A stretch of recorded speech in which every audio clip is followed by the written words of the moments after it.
Blood ক্যান্সারে আক্রান্ত হয়ে মারা গেছেন মেয়ে। সামান্য ক্ষত থেকেই কেটে ফেলা হয়েছে নিজের একটি পা। পুরো সংসারের বোঝা এখন অন্য পায়ের উপর। বলছি টাঙ্গাইলের শাহজাহান আলীর কথা। স্ত্রী ও এক মেয়ে নিয়ে সংসার তার।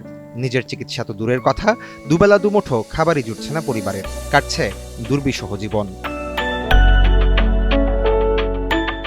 এদিকে অপারেশন পরবর্তী চিকিৎসা, নিয়মিত ড্রেসিং, ওষুধ সব মিলিয়ে চিকিৎসা ব্যয় বাড়ছেই। তাই তো স্বামীর জন্য সহায়তা চেয়েছেন স্ত্রী নাজমা বেগম। একটা রোগী আমার স্বামী সবকিছু শেষ করে হেলা দিচ্ছে।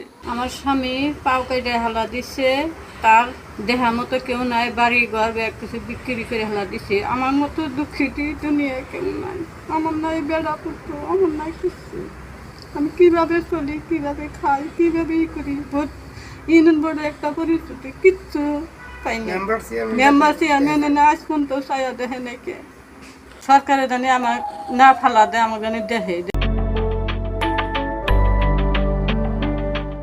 শাহজাহান আলী সারা জীবন পরিশ্রম করে সংসার চালিয়েছেন, কখনো কারো কাছে হাত পাতেননি। পরিবারটি এখন দিশেহারা, তাই পরিবারটির পাশে দাঁড়ানোর জন্য আহ্বান এলাকাবাসীর। আমার প্রতিবেশী শাহজাহান কাকা দীর্ঘ 2-2.5 বছর আগের থেকে অসুস্থ। ওনার চিকিৎসা করতে যায় ওনার যা সহায় সম্পদ ছিল সব বিক্রি করে দিয়ে চিকিৎসা করছে। ওনার ডান পাটা কেটে ফেলা হয়েছে যে কোনো কারণে, অসুস্থতার কারণে। এখন সে কোনো ধরনের সাহায্য সহযোগিতা পাইতেছে না।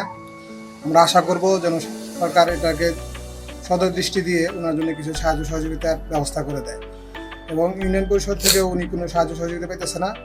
যদি এ ব্যাপারে আমাদের চেয়ারম্যান মহোদয় যদি দৃষ্টি আকর্ষণ করে, ওনার উপকৃত হবে। তার সয় সম্পত্তি যা আছে সব বিক্রি করে তার চিকিৎসা করছে, চিকিৎসা করে শেষ করে নিয়েছে। এখন তার ইউনিয়ন বোর্ডের থেকে কোনো খরচা পাতি পায় না। সেফটি গা হয়েছে, সেফটি একটা ট্যাঙ্কে দেওয়া লাগছে, একদমই নিশ্চয়ই কিচ্ছুই নাই, সব শেষ। সরকার তাকে জানি একটু দেখে। উনি ওনার পায়ের মধ্যে, ডান পায়ের মধ্যে সেফটি রোগ হয়েছিল, যার জন্য ডান পায়ের পাটা আঁটুর উপরে কেটে দেওয়া হয়েছে।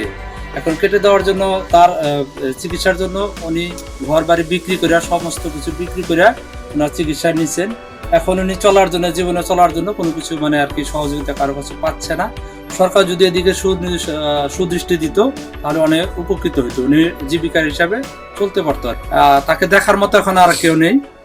মানুষ মানুষের জন্য এই বিশ্বাস বুকে নিয়ে শাহজাহান আলী ও তার পরিবার এখন তাকিয়ে আছেন সমাজের উদার হৃদয়ের মানুষের দিকে।